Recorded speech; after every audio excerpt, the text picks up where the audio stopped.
नमस्कार दोस्तों, स्वागत है आपका हमारे YouTube चैनल पर।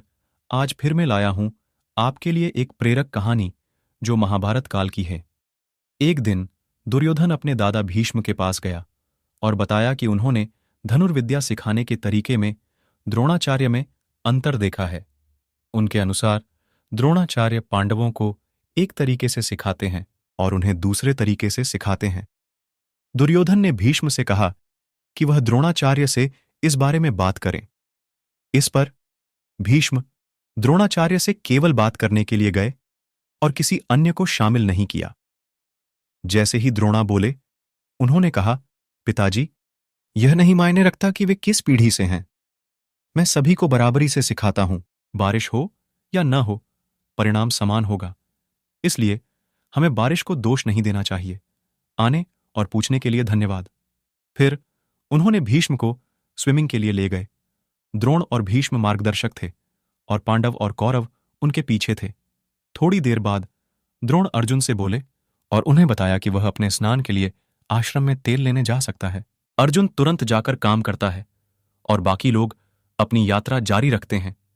अंत में उन्होंने एक बड़े बरगद के पेड़ियाज पर पहुंचे और द्रोण और भीष्म ने उसकी छाया में आराम करने का फैसला किया। उन्होंने फर्श पर एक नया मंत्र लिखा और कहा कि अगर आप उस मंत्र का उच्चारण करते हुए एक पेड़ पर तीर चलाते हैं तो तीर सभी पत्तियों से गुजर जाएगा। उन्होंने दुर्योधन से इसे कोशिश करने को कहा और दुर्योधन ने सफलतापूर्वक यह काम किया। सभी हैरान रह गए और दुर्योधन गर्व महसूस कर रहा था। भीष्म खुश थे और फिर वे तैराकी के लिए जाने का फैसला कर लिया। अर्जुन एक तेल का बर्तन लाया और सभी लोग नदी में नहाने के लिए चले गए। बाद में सब लोग वापस आए और उसी पेड़ के नीचे बैठ गए। जब वे ऊपर देखे तो पेड़ियज के सभी पत्तों में दूसरा छेद होने से वे हैरान रह गए। इससे भीष्मा को परेशान कर दिया।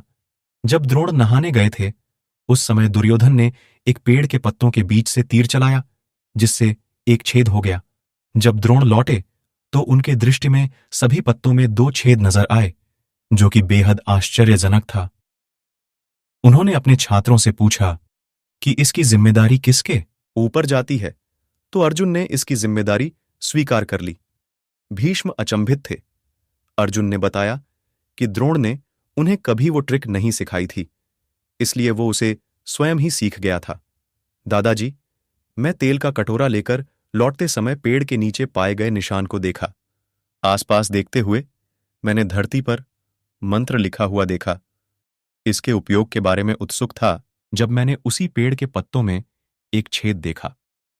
मैंने संदेह किया कि दोनों मिलते जुलते हैं, इसलिए मैंने मंत्र उच्चारित कर और अस्त्र को स्पर्श किया। जैसा कि अर्जुन ने वर्णन किया था, मेरा हथियार पेड़ के सभी पत्तों से गुजर गया। भीष्म ने उसे गले लगाया और दुर्योधन अपने गुस्से को संभाल नहीं पाया। वह सुगदंडी होकर पूछा कि ऐसी कौन सी चमत्कारी बात है। द्रोण ने इसे देखा और दुर्योधन से स्माइल करते हुए एक बार और तीर चलाने को कहा, जिससे पत्तियों में एक छेद हो जाए।